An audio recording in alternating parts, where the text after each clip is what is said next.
Hello guys, welcome to my channel. For today's video, we will review this 2024 Toyota Fortuner G 2.4 diesel 4x2 automatic transmission.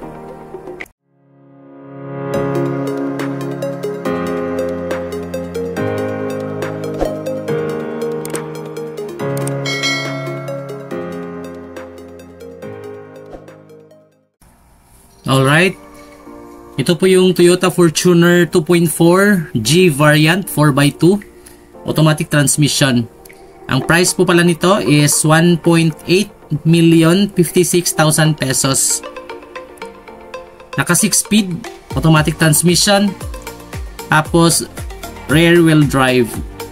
It has a maximum output of 148 horsepower and maximum torque of 400 Newton meter of torque. Fuel capacity 80 liters, and then yung estimated fuel consumption for city driving is 6.7 liters per 100 kilometers. Yung dimension po niya, yung length is 4,795 mm, yung width is 1,855 mm, and yung height is 1,835 mm. Yung ground clearance is 193 mm and wading depth is 70 centimeters. So yung headlight naka-projector, tapos may DRL or daytime running light, naka-LED. We have here the sensor.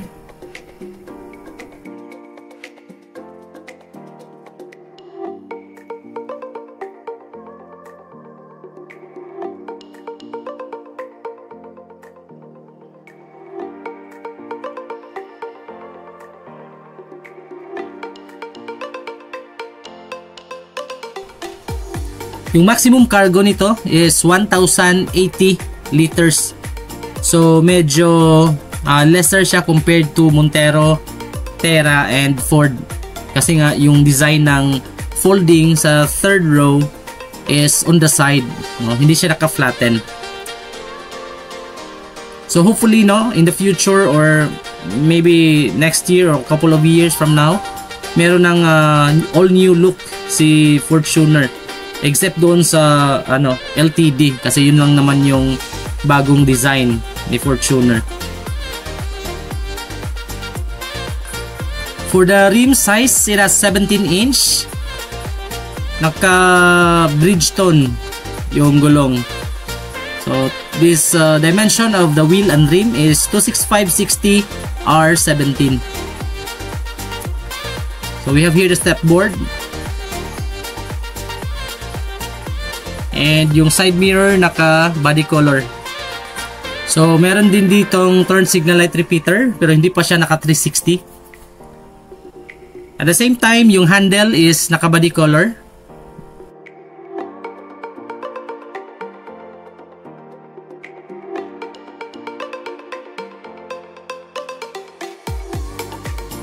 With regard to the braking system, naka ventilated disc brake. Same sa front.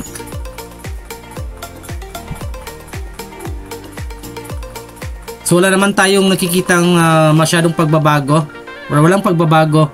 So wala nang ako nakikita ditong roof rail for this G variant, pero naka shark fin yung antenna. So wala tayong nakikitang pagbabago for this Fortuner. So looking forward, no, na may all new na si Toyota Fortuner. Kasi parang more or less 7 years na, no, yung unang pinalabas yung first generation ni Fortuner. We have here a third brake light and a spoiler. And dito sa likod, since this is a silver color, so parang nag-match yung niya dito, yung pero may sensor dito sa likod and reflector. So I think there are 4 sensors. Yes, there are 4 sensors here at the back. And what's the good thing for this silver color, aside from hindi siya madaling makita yung dumi, no, is yung accent dito is magma-match din, no. So yun din yung maganda. So we have here the rear camera. Kasi sa ibang color nito like white, magfo-float kasi yung ano, yung design diyan sa may logo na Fortuner. So the spare tire. Regarding naman sa chassis, the Fortuner comes with a multi-link system up front and a double wishbone suspension system in the rear. With their full independence, both suspension systems offer an improved ride. Pero doon sa GRS guys, meron siyang set of monotube shock absorbers and dampers adjustment. So to improve suspension or the comfort of the vehicle. So dito tayo sa cabin. So this is the G variant, so hindi siya naka leather seat. Even the V variant, so hindi siya naka leather seat. So dito naka fabric sa side. Dito naka hard plastic. So yung mga windows niya is yung sa driver lang yung fully automatic. So yung controls ng lock and lock, and then may chrome accent dito sa handle. May cup holder dito sa gilid, yung speaker. And then yung tweeter. So yung manual yung yung adjustment ng upuan. So meron ding side step seal dito.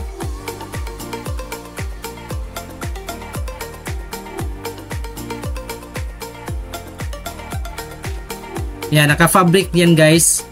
Hindi siya naka-leather.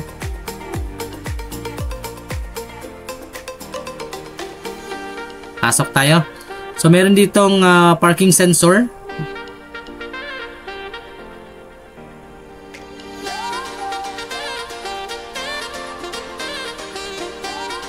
Dito sa steering wheel, meron ng basic controls, no? Which is since 2016 or yeah, since 2016, no? Since pinalabas itong new Fortuner, meron nitong basic controls sa steering wheel. May handle dito. Pero yung steering wheel guys, hindi naka-leather wrap. Yung center mirror.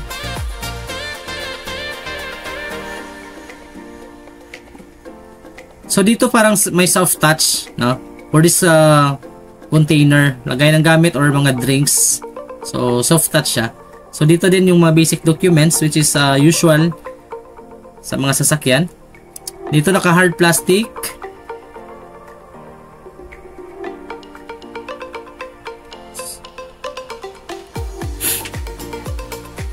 May leather wrap din dito sa side. So in terms of the infotainment system for this G model, it has a 7-inch touchscreen infotainment system that supports Apple CarPlay and Android Auto. So naka-dial type pa yung controls or yung mga modes ng air condition. Dito may cup holders na may piano accent na cover. Here sa panel ng 80 shifter, naka-piano finish with a combination of the silver finish na accent. So we have here the buttons for the eco, power, and the traction control na mga buttons. So yung handbrake naka-manual, and then dito naka-hard plastic sa center console.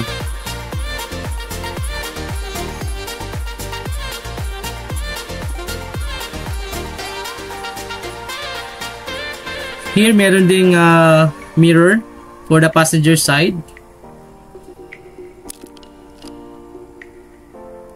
Yung sunglasses holder. Naka-halogen yung mga lights dito guys sa cabin. So hindi lang natin napa-on kasi tinanggal yung battery.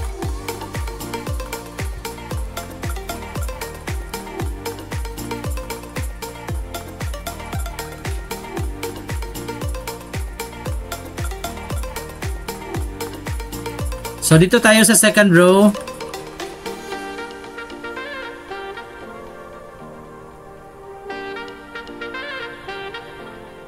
May cup holder here on the side.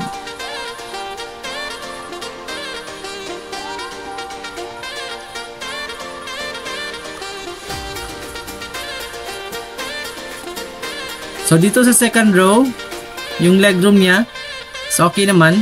I'm only 5'4". So merong hook dito, can carry 4 kilograms, maximum 4 kilograms. And then of course yung pocket.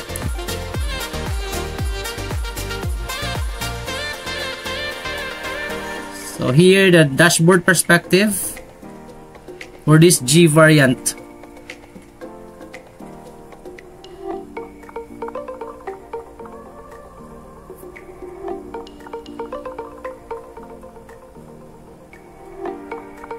So dito meron lagay ng cellphone or any gamit. Then we have here the socket. Wala tayong nakikitang USB port dito sa likod. Yung cabin lights and then control ng AC. Then yung mga vents for the second row.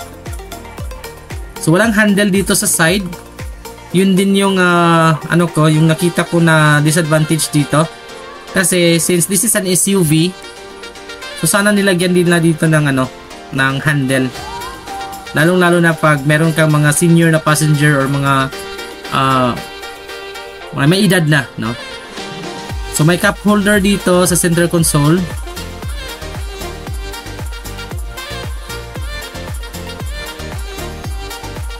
Yung ko lang guys, napansin ko lang dito sa third row, medyo masikip lang talaga dito, no? This is only good for small passengers. And hopefully, no, and looking forward na merong pagbabago yung folding ni Fortuner in the future. Sana sa bagong all new nila na model. Sana magkaroon ng pagbabago in terms of folding, no? Kasi sa Veloz, Avanza is naka-flatten naman yung folding sa third row. So in terms of safety naman and security, it has a driver's airbag, front passenger's airbag, knee airbag, naka-electronic brake distribution, and naka-ABS na din, anti-lock brake system with EBD and brake assist. Immobilizer, security alarm, electronic door locks, speed sensing door locks, and naka-ISOFIX. And also, naka 3-point seat belts for all occupants, which is yun yung pinaka-importante for the safety. So, honestly, regarding the suspension, medyo matagtag talaga ng konti si Fortuner, no? Hindi ko lang nasubukan yung GRS nila, which has a monotube shock absorber. Pero comparing to other competitors like Ford, Montero, Terra, medyo smooth yung suspension nila compared to this Fortuner. Pero Toyota is known for a long period of time in terms of their quality and reliability. Kaya dream ng karamihan na magka-Fortuner. And I'm one of them. Isa na ako doon. Gusto ko din Fortuner. Kahit nasubukan ko na yung Montero. Alright, I hope nakita ninyo yung gusto nyong malaman for this Fortuner G variant. Please don't forget to like, comment, and subscribe to my channel, Jubal's Car Vlogs. Bye and God bless and see you in the next video. Marami pong salamat!